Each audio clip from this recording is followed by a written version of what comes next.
एक समय की बात है, जंगल के पास एक लकड़हारा रहता था।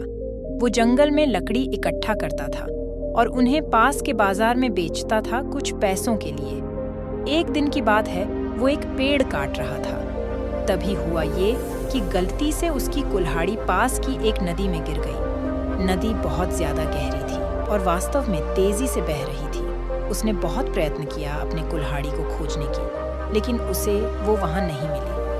अब उसे लगा कि उसने कुल्हाड़ी खो दी है।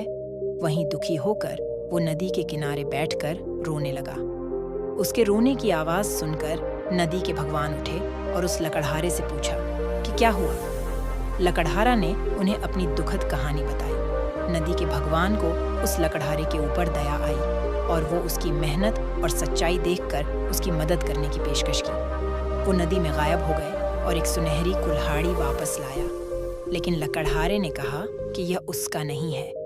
वो फिर से गायब हो गए और अब की बार उन्होंने चांदी की कुल्हाड़ी लेकर वापस आए, लेकिन इस बार भी लकड़हारे ने कहा कि ये कुल्हाड़ी उसका भी नहीं है।